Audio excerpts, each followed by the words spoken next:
Nandakumar. Gen Z தலைமுறையின் அரசியல் புரிதல் எப்படி இருக்கு?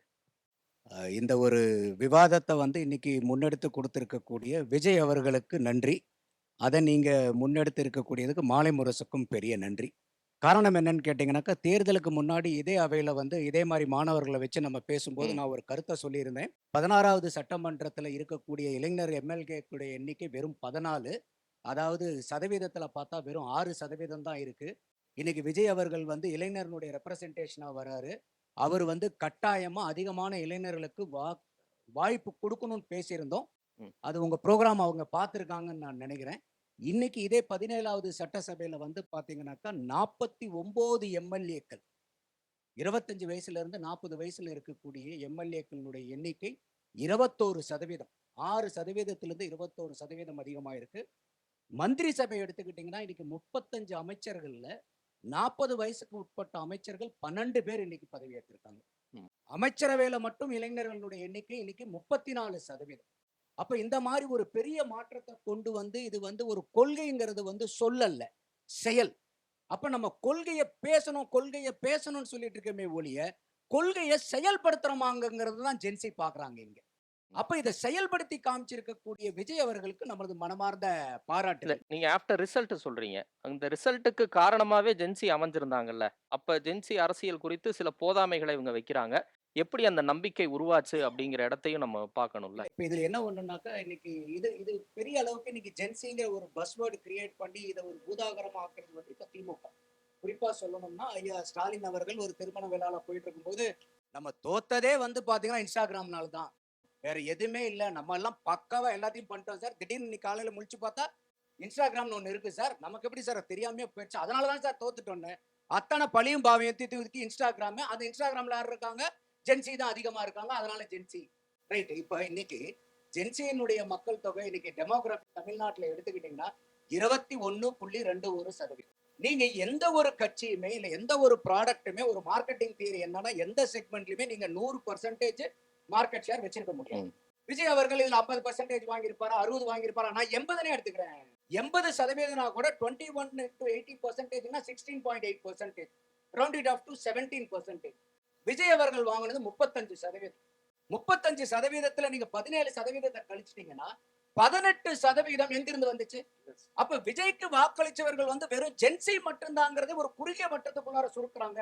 அவருக்கு ஜென்சியில இருந்து பேபி பூமர்ஸ் வரைக்கும் இன்னும் சொல்ல போனா சைலண்ட் ஜெனரேஷன் யாராவது இருந்தாங்கன்னா கூட எந்தெந்த சைலண்ட் ஜெனரேஷன்ங்கிறது 80+ இயர்ஸ் ம். அந்த வாக்காளர்கள் போயிருந்தா கூட அவங்க மத்தியில இருந்து கூட இன்னைக்கு வாக்கு வந்திருக்குங்கிறத நம்ம பார்க்கணும்.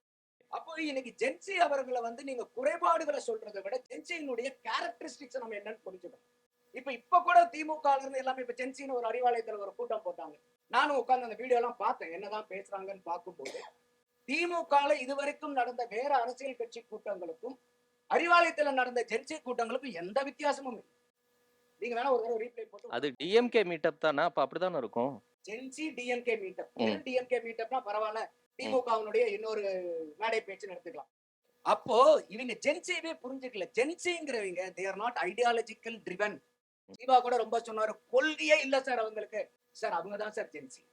Gen Z are driven based on their issues what they face in the society. Hmm. Not by ideology.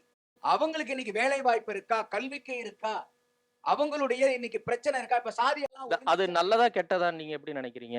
இல்ல அதாவது வந்து கொள்கை நான் திருப்பி அதான் சொல்றேன். ம். கொள்கை முக்கியம்னாலும் ம். அத பேச்சளவுல இன்னைக்கு இருக்கக்கூடிய கட்சிகள் நிறுத்திட்டாங்க. சரி. அப்ப இன்னைக்கு கொள்கை அத கொண்டு போய் கடத்தி இருக்கணும் நீங்க. ம். அப்ப நீங்க அத மடைமாற்றத்துக்கும் பயன்படுத்தினார். நீங்க உங்களுடைய கொள்கைகளை வந்து இளைஞர்கள்ட்ட கடத்தி இருந்தீங்கன்னா இந்த பிரச்சனை இல்ல. இப்ப ரைட். உதாரணத்துக்கு வந்து பாத்தீங்கன்னா இன்னைக்கு டைனாஸ்டி பாலிடிக்ஸ் இருக்கு. பெரிய அளவுக்கு ஜென்சி அருவருக்கிறது இந்த டைனாஸ்டி பாலிடிக்ஸ். நம்ம தேர்தலுக்கு முன்னாடியே சொல்லிக்கிட்டு இருந்தோம். ஆனா அவங்க சொன்னது என்ன? அந்த மாநிலத்துல பாருங்க டைனாஸ்டி பாலிடிக்ஸ் இல்லையா? இந்த மாநிலத்துல இல்லையா? தமிழ்நாட்டுல இத்தனை கட்சிகள்ல இல்லையா? நியாயப்படுத்திக்கிட்டு இருந்தாங்க.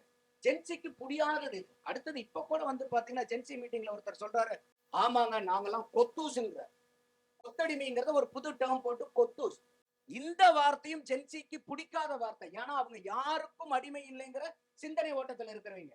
ஒரு அப்பா அம்மா சொன்னா கூட அவங்க வந்து ஒரு மாற்று கருத்து இருந்தா அதை வந்து தைரியமா எதிர்த்து பேசக்கூடிய வீட்டுல. ஏன்னா நமக்கும் ஜென்சி பிள்ளைங்க இருக்காங்க. அப்போ நம்ம வந்து பிராட்டப் பண்ண விதம் வேற. ஐயோ அப்பா ம். சொல்லிட்டா கேட்கணும், தாத்தா சொல்லிட்டா கேட்கணும். ஜென்சி வந்து இன்னைக்கு என்னன்னாக்கா தே ஆர் வெரி பிரேவ். தைரியமான ஆளுங்க. எனக்கு தோணக்கூடிய எண்ணங்களை நான் வந்து முன்னாடி வைக்கிறேன். ஏன் இந்த மாதிரி செய்யணும்னு சொல்றீங்க? அதுக்கு நமக்கு பதில் சொல்ல தெரியும். அப்போ அந்த அளவுக்கு வந்து ஒரு தைரியமா இருக்கக்கூடிய ஒரு சமுதாயத்துல எதிர்த்து போராடக்கூடிய ஜென்சிய நம்ம வந்து என்ன பண்றோம்? அவங்கள வந்து தற்குறி, அவங்களுக்கு ஒண்ணுமே தெரியல, அரசியலே தெரியல, சினிமாவினுடைய கவர்ச்சியை மட்டும் பார்த்து ஓட்டு போட்டுட்டாங்க, அரசியல் புரிதலே இல்ல. அப்போ எந்த அளவுக்கு ஒரு ஜென்சியினுடைய கேரக்டரிஸ்டிக்ஸே புரியாம ம். நீங்க அந்த செக்மெண்ட்ல இருந்து நீங்க மார்க்கெட் ஷேர் எடுக்கணும்னு நினைக்கிறீங்க. எடுக்க அந்த முடியாதுன்றீங்க. மார்க்கெட் ஷேர் அந்த அந்த அந்த செக்மெண்ட்டுடைய கேரக்டரிஸ்டிக்ஸ்னா என்னன்னே புரியாம ம். இன்னும் நீங்க உட்கார்ந்து அவங்கள பசை பாடிக்கிட்டு தான் இருந்தீங்க.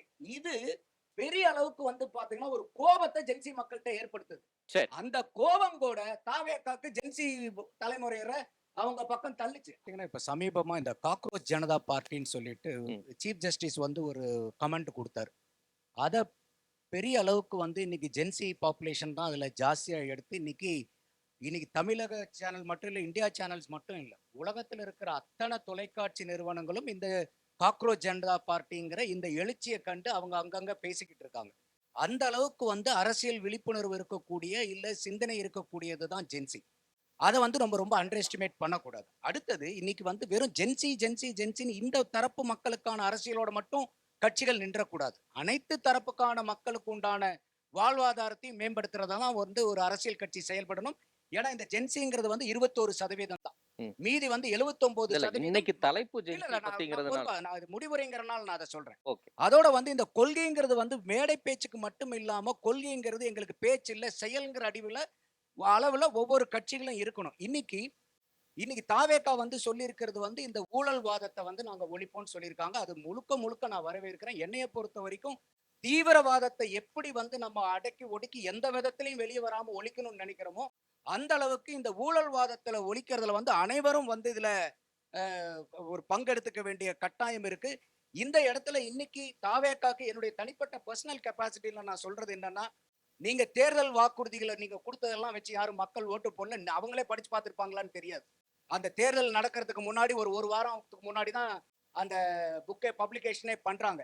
அப்போ இது வந்து நீங்க இலவசங்களை கொடுத்து திருப்பி மக்களை வந்து இலவசங்களுக்கு பின்னாடி போக வைக்காதீங்க. இதைத்தான் இந்த இத்தனை காலமாக இருந்த அரசாங்கங்கள் வந்து நாங்க இவ்வளவு 1000 ரூபாய் இவங்களுக்கு கொடுத்தா சரி, அவங்களுக்கு 1000 ரூபாய் இவங்களுக்கு 1000 ரூபாய் இந்த மாதிரி எல்லாத்துக்கும் நாங்க காசை கொடுத்துக்கிட்டே இருந்தோம்னாக்கா எங்களுக்கு பூரா ஓட்டு போட்டுருவாங்க. பொங்கலுக்கு, தீபாவளிக்கு, சம்மர் ஸ்பெஷல், வின்டர் ஸ்பெஷல், ஆட்டம் ஸ்பெஷல்லாம் கொடுத்தா ஓட்டு போட்டுருவாங்கன்னு நினைச்சு மக்கள் அதையெல்லாம் நிராகரிச்சிருக்காங்க. அப்ப நீங்க திருப்பி நீங்க வாக்குறுதி கொடுத்துட்டுமேங்கிற மாதிரி இல்லாம ஆக்கப்பூர்வமா நீங்க ரீலுக் பண்ணுங்க. உங்களுடைய வாக்குறுதியை ரீலுக் பண்ணி இந்த சமுதாயத்தை மேல்கிறதுக்கு என்ன வேணுமோ உங்ககிட்ட இருந்து மக்கள் எதிர்பார்த்தது என்ன? ஊழல் இல்லாத ஆட்சி, கஞ்சா இல்லாத தமிழகம், சட்டம் ஒழுங்கு சீரமைக்க இருக்கக்கூடிய அரசாங்கம், அது அளவுக்கு வந்து இரும்பு கரம் சொல்லிட்டு இருந்தாங்களே ஒளி இல்ல, இரும்பு கரம் கொண்டு இந்த மாதிரி தேச விரோதிகளை, மாநில விரோதிகளை அடக்கி ஒடுக்கணும். இதுதான் வந்து பெண்கள் சிறுமிகள் பாதுகாப்பு. இதுக்காக தான் இன்னைக்கு மாற்றத்துக்காக வந்து விஜய் அவர்களுக்கு வாக்களிச்சிருக்காங்களே ஒழிய நீங்க 1000 ரூபாய் கொடுப்பீங்க, 500 ரூபாய் கொடுப்பீங்க, 300 ரூபாய் கொடுப்பீங்கிறதுக்கெல்லாம் இல்ல. அதை வந்து விஜய் அவர்கள் வந்து பார்க்கணும். இன்னொன்னு வந்து சிந்திக்க தெரிஞ்சவன் தான் மனிதன்கிறதெல்லாம் சொன்னாங்க. ஆனா ஒரு மாற்று கருத்து என்னன்னா, நான் சிந்திக்கிற மாதிரியே நீங்களும் சிந்திக்கணுங்கிற இடத்துல தான் நம்ம மாறுபடுறோம். சிந்தனைகள் வந்து ஒவ்வொரு தனி மனிதனுக்கும் உண்டானது. வெவ்வேறு சிந்தனைகள் வந்து எப்ப வந்து ஒரு சமூகத்துல வருதோ அப்பதான் பல்வேறு கருத்துக்களை வந்து கலந்துரையாடல் பண்ணும்போதுதான் ஒரு கருத்துக்கு எப்பயுமே எதிர்கருத்து இருக்க வேண்டியது காலத்தினுடைய கட்டாயம். அதுதான் வளரக்கூடிய சமுதாயத்தினுடைய அடையாளமே. அப்ப நாங்க எப்படி இத்தனை வருஷமா சிந்திச்சோமோ அதே மாதிரி நீ சிந்தின்னு போய் என் வீட்டுல இருக்கிற பையன்கிட்ட சொன்னா கூட சிரிச்சிட்டு போப்பா அப்படின்னு போயிடுவான். அப்ப மாறுபட்ட சிந்தனைகளுக்கு வந்து அவங்க வழிவகுக்கணும். அப்பதான் புதுமை வளரும். அதே மாதிரி கடைசியா ஒரே ஒரு பாயிண்ட், இந்த சாதி மதம் ஒழிக்கிறோம்னு சொல்லும் போது இந்த சாதியை முதல்ல கட்டாயம் ஒழிக்கணும். இந்த அரசாங்கத்திட்ட இருந்து மக்கள் இதை எதிர்பார்க்கிறாங்க.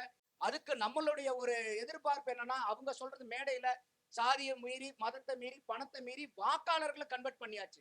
ஆனா சமூகத்துல சாதி உன்ன ஒழிக்கணும். அப்ப சமூகத்துல சாதி ஒழிக்கணும்னா என்னுடைய பர்சனல் ரெக்கமெண்டேஷன், எவ்வளவோ கோட்டாஸ் வச்சிருக்கீங்க, சாதி மறுப்பாளர்கள்னு ஒரு கோட்டாவை கிரியேட் பண்ணுங்க. எனக்கு நான் இந்த சாதிகாரன் கிடையாது, என்னைய வந்து சாதி சான்றிதழ் வாங்கணும் நீ நிர்பந்திக்காத, நான் சாதி அற்றவன், சாதி மறுப்பாளன், சாதி எதிர்ப்பாளன், அந்த மாதிரி இருக்கிறவங்களுக்கு நீங்க ஒரு கோட்டா கிரியேட் பண்ணுங்க. அந்த மாதிரி நீங்க வரும்போதுதான் இது சமூகத்துல வந்து இது மாறும். இப்ப சாதிய ஒழிப்புன்னு சொல்லிக்கிட்டு இருக்கும் போது அந்த சாதி ஒழிப்புக்கு நீங்க அங்கீகாரம் கொடுங்க. இதுக்கு எல்லாருமே வந்து சாதி ஒழிக்கணும்னு சொல்றாங்க. ஆனா சாதியை வந்து காஸ்ட் சர்டிபிகேட் வாங்கி வைக்க வேண்டியது. ஏன்னா வேலைக்கு போனாலும் சரி மதத்து வேலைக்கு போனாலும் எல்லாம் இந்த இடத்துல அப்போ சார் சொல்றத கேளுங்க சார். நான் சரி, தான் சரி. திருப்பி ரைட், திருப்பி ரைட், சொல்றேன். நீங்க ரைட். சார் அதான் சொல்றேன். நீங்க சிந்திக்கிற மாதிரியே எல்லாத்தையும் சிந்திக்கணுங்கிறதா இந்த இடத்துல பிரச்சனை. சாதி ஒழிப்பாளர்களுக்கு நீங்க ஒரு அங்கீகாரம் கொடுங்க. சாதி அப்பதான் சமூகத்திலிருந்து தூக்கி எறியப்படும். நன்றி.